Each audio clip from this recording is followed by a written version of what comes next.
Tá na área, o professor, vamos colocar o Cuca na tela com a gente. Que bom que esse papo saiu com o técnico campeão brasileiro, campeão da Copa do Brasil. Ô, maravilha. Cuca, como é que tá esse fim de ano? Você tá em Curitiba, tá em BH, onde é que você tá curtindo e descansando? Se é que dá pra descansar, porque a temporada 22 já tá logo ali, já tem que pensar, enfim. Como é que tá esse fim de ano de um pouquinho mais de pé do freio? Bom dia, Cuca. Bom dia, prazer estar aí com vocês no programa, legal, poder fazer um programa bem bacana com vocês aí. Na verdade, ainda não estou descansando, porque a gente ainda está na adrenalina, né, desse final de ano, que foi uma loucura, decisão em cima de decisão, né, cada jogo do Brasileiro era uma final para nós, e daí, quando acabou, você já tem os dois jogos finais com o Atlético Paranaense da Copa do Brasil, e não faz nem uma semana que acabou, né, então a gente ainda está na adrenalina desses jogos, mas desligando um pouquinho agora para poder curtir um pouco a família, poder curtir as coisas de casa, né, um pouquinho mais assim, sem pensar no trabalho.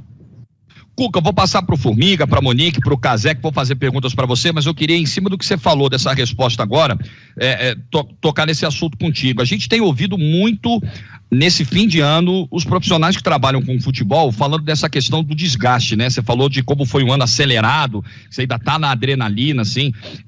Pela nossa exigência aqui, pelo nosso calendário, pela loucura que a gente sabe que é o futebol brasileiro, e também, claro, né, quanto mais sucesso o time tem, mais finais ele joga, então mais louco fica esse dia a dia.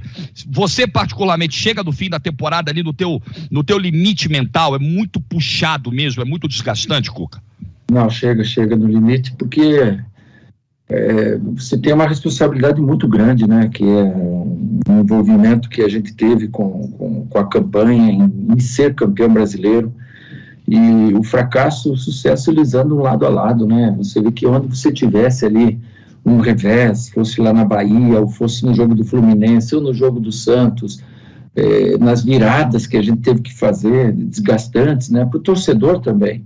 Você sabe que o Flamengo está chegando, o Palmeiras, mas mais daquele momento o Flamengo, e tudo pode acontecer. O Flamengo está em dia, era bicampeão brasileiro, e nós com peso de muitos anos sem ganhar, né? Lógico que a gente não estava lá todo esse tempo, mas é a nossa responsabilidade, é o nosso momento. E isso pesa muito, sabe? Pesa muito, muito. Você vira noites sem dormir no outro dia, porque não é um cansaço físico, né? É um cansaço mental que te pega, né? E você tem que gastar essa ansiedade sem passar para os caras uma preocupação excessiva, né? E eu acho que a gente foi preciso nisso, e Deus abençoou muito o nosso trabalho para a gente conseguir tantas viradas igual nós conseguimos, às vezes nem encaixando muito bem o jogo, mas as coisas deram certo e a gente conseguiu sair campeão. Vai lá, Monique. Cuca, bom dia para você, prazer ter você aqui com a gente. Queria falar um pouco dessa temporada e do teu trabalho, né? Porque o Atlético formou um timaço com vários nomes que têm uma história muito grande no futebol, não só aqui no Brasil, mas fora do Brasil também. E sempre fica aquele ponto de interrogação, né? De como um elenco como esse será administrado, como será lidar com tantos jogadores que querem estar em campo, que querem jogar. Como é para o treinador colocar um jogador que vem da Europa, por exemplo, para ficar no banco. Eu queria que você contasse um pouco para a gente como foi essa engrenagem fora do campo, fora daquilo que a gente vê, né? A gente sabe que em determinado momento você também precisou fazer um ajuste com o Hulk ali durante a temporada, e eu queria que você contasse para a gente como foi esse outro desafio, o desafio que a gente não vê, que é o desafio de gestor, de entender, de ser líder, de conversar, quando você tem tantos jogadores que querem estar no time titular como o Galo tinha. É verdade, isso é parte do trabalho do treinador, né? Isso é a experiência da vida, ela nos ensina muita coisa, né? Muita coisa que você fez em outros clubes e errou, você leva como exemplo, né? Eu levo comigo assim que sempre o diálogo, o cara a cara, falar a verdade, olho no olho, é o melhor caminho que tem, né? Foi assim com o Hulk. E legal que ele foi assim comigo também, sabe? Ele falou o que ele sentia, o que ele precisava. Falou para a imprensa, depois falou para mim lá dentro, e eu falei para ele que iria dar para ele os minutos se eu tivesse nele a confiança de ser um titular. que no momento eu não tinha, e ela passou a ter. Mas eu não queria ele pelo lado do campo, eu queria trabalhar ele por dentro, para ele ter mais facilidade em chegar perto do gol. Ele fez 36 gols esse ano, né? E depois eu fui aprendendo como ele era, porque eu não conhecia o Hulk, eu não conhecia o Zarate, eu não conhecia o Nacho, eu não conhecia o Alan Franco, eu não conhecia o Alonso, uma série de jogadores eu não conhecia. E você requer um tempo para você entender qual é a característica do jogador. Eu gosto de versatilidade, né? Do jogador poder jogar em uma, ou duas ou três posições numa mesma partida.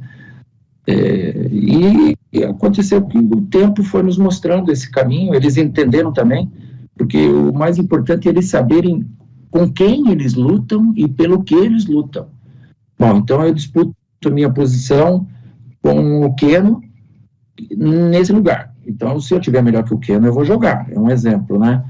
E eles sabem que o Keno está bem, então ele vai ter que estar nesse nível para ir. Aí você vai elevando o nível da equipe e sempre falando as abertas com o grupo dessa disputa que eles tinham, e eles sendo altamente profissionais, entendendo, sabe, que não é fácil mesmo você deixar um Diego Costa na reserva. Cara, tem 2 Copas do Mundo.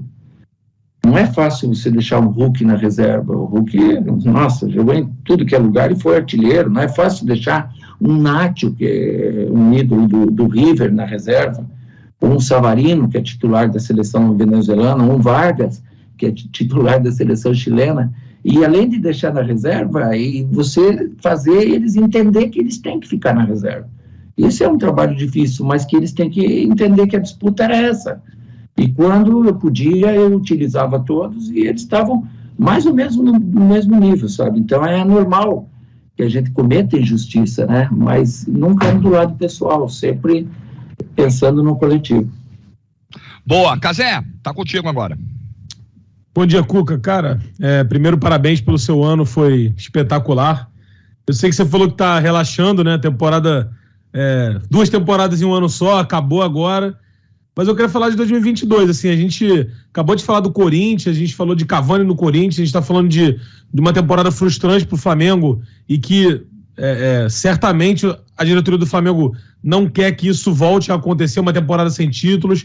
A gente está vendo um Palmeiras que está com um novo comando, né, na presidência e que promete muita coisa. E aí você acabou de ter uma temporada fantástica no Galo, mas a pergunta assim, que eu queria te fazer são 2, uma curiosidade e uma pergunta. Esse 2022, na minha visão, vai ser de todos os anos que a gente está vendo, de super investimentos e desse novo futebol brasileiro, entre aspas, vai ser o mais competitivo no alto nível. Eu acho que quem está no topo vai se colocar ainda mais no topo. A primeira pergunta é essa: o que fazer? Como é que você vê essa disputa e como se manter no topo, né? A frase mais clichê do futebol, né? Chegar no topo o difícil não é chegar no topo, é se manter. Então, como é que você pretende, né? Obviamente que eu imagino que seja uma pretensão, um desejo de se manter no topo com tanta gente boa chegando, e o Galo tá entre esses times, claro. E você falou não conhecia como é que era o Zarate, não conhecia o Hulk, não conhecia o Alonso. Qual foi o cara que mais surpreendeu nesse time? Que você falou, putz, esse cara aqui, nossa, não imaginava que pudesse entregar tanto assim. Tiveram algumas surpresas ali. O Hulk foi uma delas para mim, porque o Hulk tem 35 anos. Então, o normal era você fazer dele observação, joga uma, descansa a outra. O cara é um fominha. Não tem como deixar fora, ele quer jogar, ele quer treinar, o dia seguinte do jogo ele tá lá no treino, sai daqui, não, professor, eu quero treinar, e sua inteiro, perde 2-3 quilos, não sei como é que pode. Isso. E um cara que se cuida, altamente profissional, então para mim foi uma grata surpresa ele. Dentro do campo, esse Zarate é uma coisa de louco, viu? Rapaz, ele não aparece muito pro jogo, mas ele incorpora taticamente, ele preenche espaço, ele joga na ponta direita, segundo volante, primeiro volante, se precisar na lateral direita, ele vai lá para a ponta esquerda, ele joga em tudo que é o teu Coringa, sabe? É outro cara que para mim foi um prazer enorme ter trabalhado com ele. E os brasileiros, eu fui conhecendo o Alan, que a gente via, mas não sentia ali o dia a dia com o jogador. Que jogadoraço, canhoto, inteligente, saída de bola, marcação, casou certinho com o Jair, né, no estilo técnico que tem o Jair, que chegada, inteligente para jogar também. Foi muito gostoso. O Arana, um cavalo por aquele lado esquerdo, passa toda hora, se completa junto com o Keno, se entende, foi muito gostoso. Formiga, você. Vamos lá, tudo bem, Cuca, beleza? Eu tenho duas questões aqui. Pelo que você falou, pegando esse gancho do 2021, de conhecer, e isso leva um tempo. A temporada do Atlético começou instável, né? Era um time que fazia muito gol, mas tomava muito gol. O fato de terminar o ano também virando muitos jogos mostra questões a ajustar, mas a impressão é que o Galo terminou o ano muito melhor do que começou e termina no auge. Dentro da sua resposta de não conhecer vários jogadores, e de fato eram muitos e importantes jogadores, dá para esperar um Atlético, a versão 2022, melhor que a 2021? E o que para você precisa de fato melhorar? Esse é o ponto 1. Aí você responde, depois eu emendo na segunda, que aí não esquece a pergunta e aí a gente vai para outro lado. Outro dia eu estava aqui em casa e comecei a assistir um jogo Galo e São Paulo lá no Mineirão. Cara, como nós demos espaço para o São Paulo no meio campo. O Sara teve uns 3 arremates ali que poderia ter feito gol. E aí lógico, eu naveguei para os tempos de hoje. A nossa seção de espaços dentro do campo, ela diminuiu muito. Se hoje fosse aquele jogo com o São Paulo não ia ter mais aqueles espaços que tiveram naquele jogo. Sabe? Eles erraram nas finalizações. Mas hoje a gente estava muito mais compacto, então a gente estava jogando mais próximo, e você jogando mais próximo, você diminui as opções do adversário, você alarga o campo quando você tem a bola, aí você machuca o adversário nesse sentido, né? Então nós melhoramos muito nesses quesitos, a gente começou a marcar mais forte no ataque, então daí você desgasta menos os atacantes para correr para trás, todo mundo corre menos, a gente ajustou a equipe, os caras compraram a ideia de que tem que correr um pelo outro, se correr 3 e um ficar parado, não dá certo, então aquele um já sabia que ia ser chamado a atenção pelos companheiros, e aí eles vão se tocando sozinhos. Isso se chama entrosamento, conjunto, né, que ele vem com o passar do tempo, não tem como o cara fazer milagre, entrar lá em 15 dias, fazer os caras jogar, não tem como, ainda mais mudando de sistema como a gente mudou, que vinha de um sistema posicional que o São Paulo, que eu adoro, aquele 3-2-5, que joga-se muito com o City também do Guardiola, mas o nosso é um sistema que eu dou um pouco mais de versatilidade, liberdade para os caras mudarem de posição, né? Às vezes dá certo, às vezes não dá certo, é uma questão de gosto, né? Então demorou um mês e meio para a gente encaixar e aí ir ajustando, tanto que chegou no final do ano, nós estávamos com o grupo inteiro na mão, já sabendo de que forma jogar. Perfeito. E aí, então, acho que dá a impressão que 2022 promete ainda mais. Mas a gente viu um Galo muito próximo de ganhar a Libertadores, o Brasileiro e a Copa do Brasil. Ganhou o Brasileiro, ganhou a Copa do Brasil e para muitos foi eliminado jogando melhor que o Palmeiras na semifinal. E, fatalmente, na final, era um jogo de franca trocação com o Flamengo. Eu sei que todo mundo do futebol é muito competitivo e, óbvio, tem que comemorar as 2 taças. Mas em algum momento, quando você bota a cabeça no travesseiro para dormir, você fala, putz, eu podia ter entrado ainda mais na história, assim, porque esse time tem esse potencial. Eu podia ter ganho tudo e ter feito algo inédito. Eu sei que parece ingrato, né? Pô, ganhei 2 títulos, mas eu podia ter ganho 3. Mas fica esse sentimento em algum lugar lá dentro da tua alma, assim, que você só fala para você e vai falar para a gente agora? Não, eu tenho uma frase que eu carrego comigo, que é tudo que Deus faz é bom, sabe? Então, aí o que eu penso? Eu penso no meio copo cheio. Vamos supor que a gente tivesse passado pelo Palmeiras, entregue o pênalti do Hulk lá no Allianz Parque, em casa a gente não tomava aquele gol, ou o Vargas fazia aquele segundo, que entrou cara a cara com o Everton, e a gente passava adiante. O Palmeiras ia ser eliminado. Busca ali quantos pontos a gente tinha à frente do Palmeiras naquele momento, no Brasileiro. O Palmeiras ia cuidar só do Campeonato Brasileiro. Eu ia cuidar do dia 27 com o Flamengo. De repente ia acontecer comigo que aconteceu com o Palmeiras. De repente ia acontecer com o Palmeiras o que aconteceu comigo. Eu cuidei só do brasileiro, pus todas as fichas nele e fizemos assim. O Flamengo e o Palmeiras se perderam um pouco no caminho do brasileiro para cuidar da Libertadores. E para nós foi maravilhoso isso. Então, se nós pudéssemos escolher entre a Libertadores e o brasileiro, a gente ia escolher o brasileiro, pelo tempo que o Atlético não ganha. Então ficou ótimo, cara. Porque eu acho que, mesmo com um plantel bom como a gente tem, ganhar esses 4 títulos, né, embutindo o Mineiro junto, eu não sei se não ia ficar pesado, se a gente não ia perder jogador também na sequência e de repente fazer falta. Aliás, é algo que eu tenho dito aqui, eu acho que essa nova tríplice coroa, né, nova porque lá no passado ou você jogava Copa do Brasil ou Libertadores, agora você joga as duas. Ganhar Libertadores, Copa do Brasil e Brasileiro com o calendário que a gente tem, assim, eu acho que é algo que beira o impossível, né? Até por isso que o Cuca falou, o risco de você perder os caras, né? Desculpe, eu quase ganhei ela com o Santos dia 3 de janeiro, hein? É verdade, faltou pouquinho, né? Faltou pouquinho. Agora, o Cuca, você é um cara que na tua carreira sempre ficou marcado por ter uma identificação muito forte com a maioria dos clubes por onde você passou, pelo teu jeito de trabalho, pela tua intensidade, pelo teu carisma com as torcidas, assim, a gente viu muito disso do Botafogo e outros clubes, e do Galo é indiscutível, né? Pela relação que você tem, pelos títulos que você conquistou. Como é que é essa sensação de ser apontado por muitos como o maior técnico da história do Atlético? Sim, é gostoso, né? Mas eu não consigo ver isso ainda, assim, sabe? Porque você está dentro de um processo, né? Eu estou treinando o Atlético, então eu estou cansado, cara, assim, na boa, falar para você. Pô, eu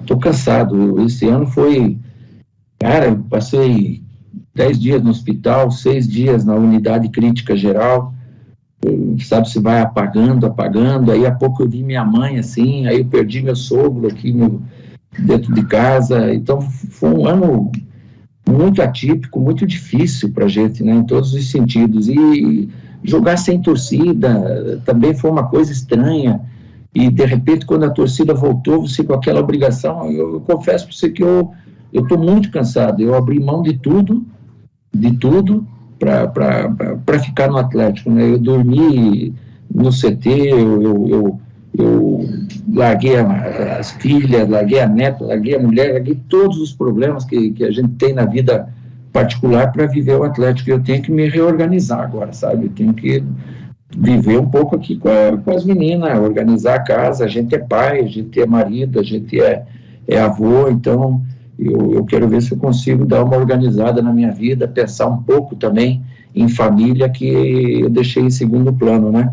Eu sei que vocês vão falar, não, mas, pô, o profissional sabe disso, mas é difícil pra gente, sabe? Eu sempre vivi com a minha mulher e minhas filhas junto comigo, agora elas me largaram. Agora eu vou lá morar sozinho, eu não sei fritar um ovo, sabe? Pô, então você tem que estar aqui para comer tudo, né? Quando você está ganhando é gostoso se ir lá no lugar comer, mas quando você está perdendo uma encheção do saco, você não tem paz, sabe? E isso aí vai desgastando a gente de um jeito que eu tenho que dar uma A manchete, Jorge Igor, dessa conversa aqui Cuca diz que é mais fácil montar um 2-3-5 do que fritar um ovo. É bem isso. Vai, Monique. Não, eu queria pegar esse gancho do que o Cuca falou, porque eu já estava pensando um pouco nisso aqui enquanto ele respondia aos meninos, né?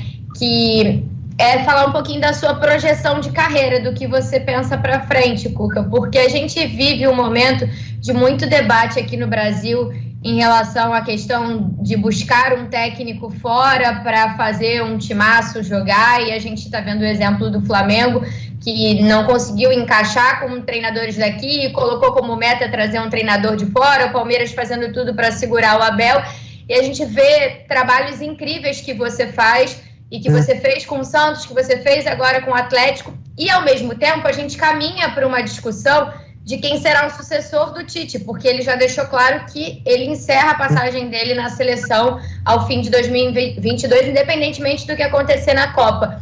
E aí eu queria saber de você, assim, se algum dia você projetou isso para sua carreira, se você pensou nisso, se é um sonho, quando você fala que está cansado, essa rotina, né, dos clubes é uma rotina muito intensa, mas algum dia você pensou num projeto diferente? Porque a tendência natural é que com tudo que você vem fazendo no futebol brasileiro, que o seu nome seja um nome comentado para essa posição. E eu queria saber como que você lida com essa projeção assim de carreira. Sim, o pessoal muito fala que eu não faço trabalho longo prazo, né? E eles têm razão. Eu fiz 2 trabalhos a longo prazo, que foram um no Botafogo, 2 anos e meio, e um no Galo, que foram mais 2 anos e meio. Os outros trabalhos foi de 1 ano, 7, 8, 10 meses. Mas para mim foram o suficiente. E eu não boto lá uma multa de 5 milhões para os caras ter que me mandar embora e eu ficar lá por causa do dinheiro, coisa assim. Quando eu acho que eu estava no São Paulo estava legal o trabalho, mas eu senti que podia ser melhor e dar uma arrancada final no São Paulo. Então eu falei com o Raí, falei com o Pássaro, cara, bota um outro treinador que venha reenergizado, que dê uma pegada final. Eles puseram o Diniz, para aquele momento foi bom. E assim eu trabalho quando eu acho que é a minha hora, eu não me prendo por causa de dinheiro. Eu sigo e cuido um pouco de mim, me reenergizo. A gente tem um problema de saúde, não grave, mas a gente tem que dar uma cuidada de vez em quando no coração, fazer um check-up, diminuir a adrenalina, para a gente poder ter uma vida mais longa aí, né? Não só dentro do campo, com saúde também. E tudo isso eu faço, sabe? Eu gosto de me divertir com o futebol, assim, passar bem, estar feliz. Daí, a hora que ele fica sobrecarregado, eu sigo o meu caminho, e daqui a pouco estou em outro lugar, vamos indo. Esse estresse todo aí, Cuca, desculpa. Se pintar um dia a seleção, lógico que é o sonho de qualquer profissional, né? Mas eu confesso que eu teria que me preparar. Eu não estaria preparado hoje, sabe? Teria que me preparar em todos os sentidos, porque para dirigir uma seleção, seja qual for, ainda mais a nossa, a pessoa tem que estar altamente preparada.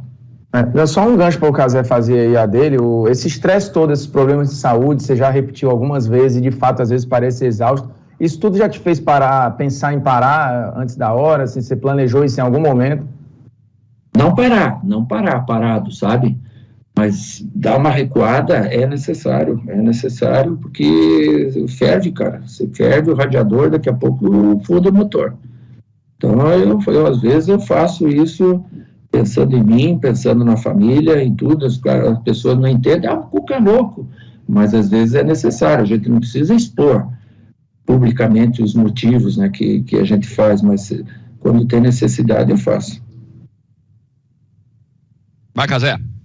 Eu queria saber do Cuca, assim, ele falou uma situação bem pessoal dele, que é essa questão de alguns trabalhos curtos, e a gente fala muito no Brasil, tem que dar tempo ao trabalho, se não deu certo, assim, você é exceção, Cuca, a gente sabe disso. Eu queria que você falasse assim, como é que você vê essa situação de dar mais tempo para os treinadores e também sobre a sua perspectiva de repente, com pouco tempo, você, técnico, olhar e falar, cara, eu acho que aqui eu não consigo mais. Eu não consigo tirar mais e deixa eu seguir meu caminho, que eu acho mais honesto da minha parte.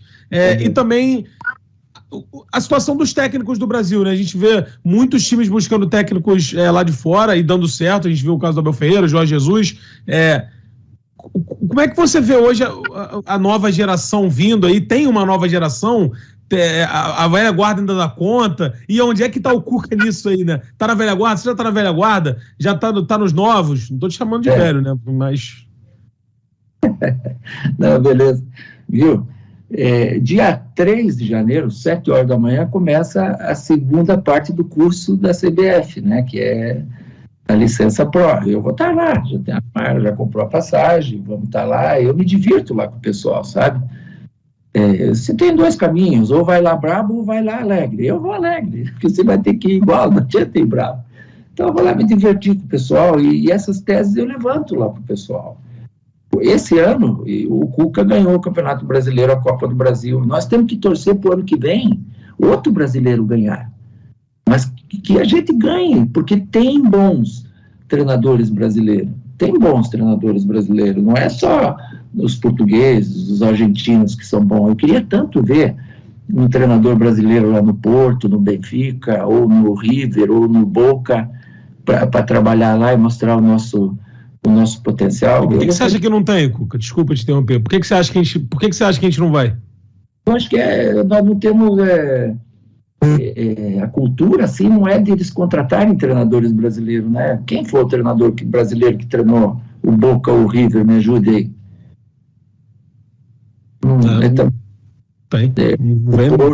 Porto, Benfica, então são raros, né? Lógico, lá no interior de Portugal teve muitos treinadores brasileiros que passaram, mas eu acho que você me perguntou da nova geração. Pô, teve uns 5, 6, 7 anos atrás que surgiu toda aquela nova leva, lembra? Jair, Alberto e Zé Ricardo, o Rodrigo Santana, mais o outro do Atlético Mineiro, estou esquecendo o nome também, outro menino bom, Thiago Largue, Thiago Nunes, surgiram, e daí todo mundo falou, pô, a nova geração está pronta, vai engolir os dinossauros. Lembra que usaram até esse termo, dinossauro? E não é assim, né? A gente é uma mistura. Os velhos, eles ajudam os novos. Eu acho que existe ainda um mercado a ser explorado aí, que é a figura desses treinadores que hoje já são, não como vencidos, mas já estão num outro estágio, esses caras terem uma outra figura nos clubes, de ser um consultor técnico de um clube, sabe? Quando esses jovens estão com algum problema, vai lá no cara lá em cima, lá, pô, eu tô com essa dúvida aqui, aí o cara lá em cima que já parou, que foi uma referência. Tipo o Muricy hoje no São Paulo, né, Cuca? Tá vendo? E aí, só completando a informação, Cuca, sua, só para você ter uma noção, o último técnico estrangeiro do Boca, por exemplo, foi o Oscar Tabares em 2002. E antes disso tinha sido o próprio Oscar Tabares em 91. E aí, lá em 84, o Dino Sani. De lá para cá, só argentino. Tem abertura. E brasileiro não vai, né? Dino Sani. Em 84, o Dino Sani. Mas assim, com uma relação muito íntima lá, enfim. Tem. Então é um mercado que, de repente, quando tiver uma oportunidade de um brasileiro, a gente vai poder analisar, né? Porque a gente é bom, a gente traz todos os caras para cá. Olha na imprensa quantos argentinos a gente tem nosso na imprensa aqui. Verdade, mas vê se nós temos brasileiros lá na imprensa argentina. É diferente a cultura deles em relação à nossa, sabe? A gente é muito mais abrangente nesse sentido. Enfim, voltando lá ao tema de você poder ajudar essa nova geração, dar a eles o direito de errar, né? E ter alguém lá em cima que o dia que eles precisam de um conselho, o cara diga, eu já fiz esse caminho, naquela vez eu tomei essa medida, não deu certo. E é o cara que vai acalmar esse pessoal aí, sabe? Eu penso muito nisso aí. Um exemplo aqui, eu acho o Diniz um puta treinador, De repente ele com um escoro desse aqui vai se aperfeiçoar totalmente, sabe? Eu estou pegando ele só como exemplo, e como ele tem outros tantos aí, Thiago Nunes, o Jair, o Alberto Valentim, às vezes esses caras precisam um escoro, uma ajuda. Eu me lembro de quando eu tinha 40, 45 anos, que era muito mais complicado as coisas, né? Hoje a gente tem um respeito muito maior do que naquela época eu tinha, e certamente está acontecendo com eles também. Cuca, já que você falou um pouquinho de passado, diga, Cazé, pega o gancho. Não, só para pegar um gancho, assim, de todos esses treinadores que a gente falou, e de estrangeiro e brasileiro, pode ser nesse ano ou nos últimos anos, qual foi o treinador que você enfrentou que você falou assim, puta, esse cara é diferente? Esse me deu trabalho. O que ele fez aqui foi excepcional, assim, pô, que duelo. Então, assim, na vida da bola, assim, a gente entende o adversário, né? Você vai lá, você estuda como joga o Atlético Paranaense. Tá, o Atlético joga num 3-4-3, que vira um 5-2-3. O que a gente pode fazer para tirar proveito em cima disso? De que forma? Você tem a tua turma, a análise é legal, cara. É uma salinha que a gente fecha com a gurizada e quebra o pau. Aí eles aprendem muito com isso, eu aprendo muito com eles, a gente está estudando o Atlético. é a arte da guerra, sabe? Você está lá dentro do livro, estudando de que forma você vai combater o adversário, qual a arma que ele quer. Os lados do campo, então não vamos usar essa arma, vamos usar outra por aqui, sabe? Até me arrepia, eu gosto disso, é a parte tática da coisa, né? Então eu envolvo toda a minha turma para trabalhar em cima disso, mas o mais importante disso aí é você conhecer o treinador do adversário.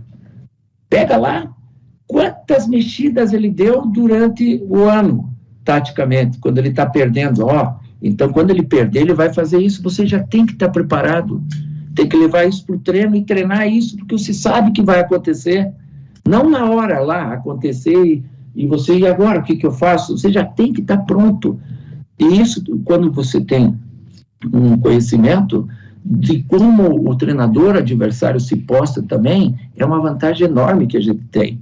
Nossa, quantos pega que eu tinha lá no Rio com o Joel Santana, e Flamengo e Botafogo, era 2-2 para cá, 2-2 para lá, daí eu falei, o Joel é o Pinheirinho de Natal que ele faz, que era o 4-2-3-1, sabe? 4-2-3-1, era o Pinheirinho de Natal dele. Aí a gente vai aprendendo que jeito de jogar com ele, certamente ele fazia isso comigo também, né? Então fica gostoso. Eu tive muitos duelos aí com muitos treinadores, com os gringos, com o Sampaoli, né? Quando o Sampaoli, com aquele futebol posicional dele, vem com 3, com os 2 e com os 5. Os 5 são 2 abertos, 2 ponta de lança que entram aqui e o centroavante. Eles são todos organizados, né? Então você tem que ter uma vantagem em cima daqueles 3 atrás. De que jeito fazer isso, né? E era gostoso, bacana. Quando tinha... O Hulk dificilmente se criaria nesse sistema, né, o Hulk, assim. O Hulk dificilmente se criaria nesse sistema do Sampaoli, né? É verdade, é difícil, porque o Hulk gosta de estar perto da bola, né? E correr para cá, buscar, arrancar. Então, se ele não está achando espaço aqui, ele acha lá. Ele teria um pouco mais de dificuldade, eu acho. Mas muito legal ouvir isso do Cuca, viu, Jorge? Assim, eu fico muito feliz, ele ficou arrepiado lá, eu fiquei aqui, porque a gente tem um debate no Brasil muito intuitivo, assim, as pessoas acham que é uma grande pelada de final de semana, que os jogadores se reúnem e a coisa acontece. E aí, eu fico triste quando eu escuto de treinadores que o estudo, que a parte de análise não é importante, que é como se fosse mais um chave de vestiário e que enquanto a galera está na Europa estudando, a gente fica curtindo, jogando futebol. Eu acho um desserviço. Por isso que é importante ouvir o que o Cuca fala e outros. Eu acho que pode ter várias vertentes, mas essa do Cuca precisa ser a dominante, porque senão a gente vai ser engolido pelos estrangeiros que tem esse debate lá. Os caras falam do jogo. Eles não ficam falando eu vou apenas ser um motivador e distribuir. Porque não é isso, cara. A gente sabe que não é isso. É muito complexo.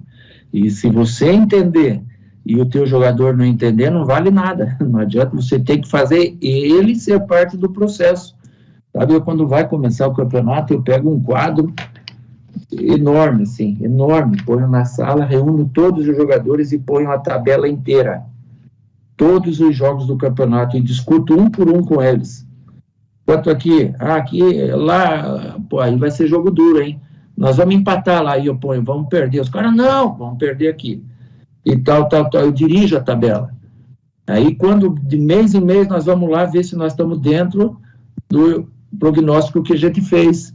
Nós estamos 3 pontos na frente, nós estamos 5 pontos atrás, nós temos que recuperar agora. Esse mês aqui tem 8 jogos, é mês que define. E os caras dentro, eles têm que entender quem é o próximo adversário, que forma que está o próximo adversário, quem são os jogadores do setor que ele joga. É muito complexo. E se você deixar as coisas assim, por conta, elas não andam. Futebol tem muito planejamento, gente. A coisa não é na sorte, não.